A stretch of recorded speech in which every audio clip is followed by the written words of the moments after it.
రాయదుర్గంలో private corporate స్కూళ్లు అక్రమంగా ముందస్తు అడ్మిషన్లు చేస్తున్నాయని అఖిల భారత విద్యార్థి సమాఖ్య ఆందోళన వ్యక్తం చేసింది. గుమ్మగట్ట, కనేకల్, బొమ్మనహల్ మండలాల్లో 9వ తరగతి విద్యార్థులకు 10వ తరగతి పుస్తకాలు అమ్ముతూ ఒత్తిడితో అడ్మిషన్లు చేస్తున్నారని, ఇంటర్మీడియట్ చదివిన వారిని ఉపాధ్యాయులుగా నియమిస్తున్నారని సోమవారం ఆరోపించింది. ఫీజులు, బస్ ఛార్జీలు, డ్రెస్ మెటీరియల్స్ పై అధిక ధరలు వసూలు చేస్తున్నారని, తక్షణ చర్యలు తీసుకోవాలని, ఫీజు లిస్టులు బహిర్గతం చేయాలని ఏఎస్ఎఫ్ డిమాండ్ చేసింది. అక్రమాలు కొనసాగితే ఆందోళన విద్యాశాఖ కార్యాలయాల ముట్టడి చేస్తామని హెచ్చరించింది.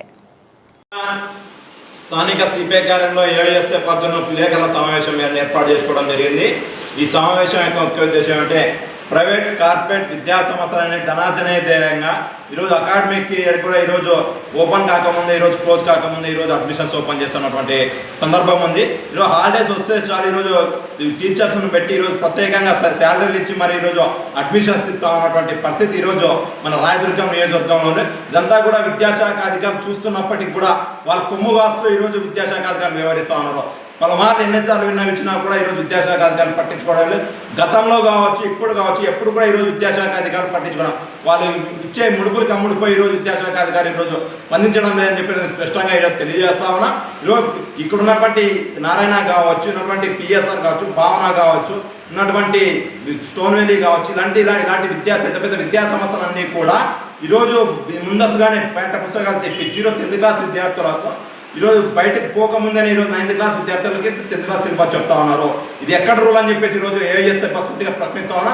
విద్యాశాఖ గారికి డిఓ గారు కానీ, ఎంఈఓ గారు కానీ ఏమైనా ప్రత్యేకమైన జియో ఇచ్చినారని చెప్పేసి ఈరోజు ఏఎస్ఎఫ్ సూటిగా అడుగుతా ఉన్నా. ఈరోజు ముందస్తుగానే ఈరోజు బుక్స్ అమ్ముతా ఉన్నారు. మన రోజు చూస్తే పేరెంట్సే తీసుకెళ్ళేటటువంటి సందర్భం ఉంది. 13,000, 15,000 కానీ ఈరోజు నారాయణ విద్యాసంస్థల వాళ్ళు బుక్స్ అమ్ముతా ఉన్నారు.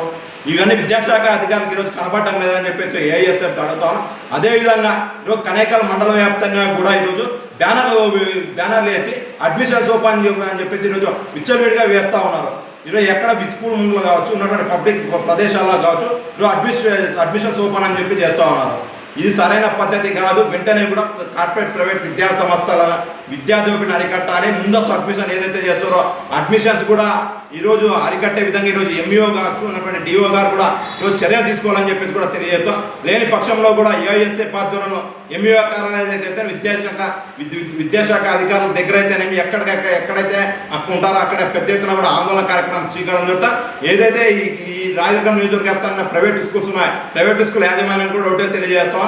విద్యా దోపిడీ కావచ్చు, విద్యాని రీజనబుల్గా తీసుకోండి. ఈరోజు పోయిన సంవత్సరమే ఈరోజు 7th క్లాస్ విద్యార్థులకు ఈరోజు 7,000, 8,000 బుక్స్ అమ్మినటువంటి సందర్భాలు ఉన్నాయి. ఇది సరైన పద్ధతి కాదు. ఈరోజు ఏదైతే ఉందో ప్రైవేట్ కార్పొరేట్ విద్యా సంస్థలపై చర్యలు తీసుకోకపోతే ఎంఈఓ కార్యాలయానికి కూడా త్వరలోనే పిలుపునిస్తామన్నా. ఐక్య విద్యా సంఘాన్ని కూడా కలుపుకొని పెద్ద ఎత్తున కూడా ఉద్యమాలు చేయగలుగుతామని చెప్పి తెలియజేస్తారు. వెంటనే విద్యాశాఖ అధికారులు ఎంఈఓ గారు స్పందించాలని చెప్పేసి కూడా ఏఎస్ఎఫ్ తెలియజేసుకోవాలి.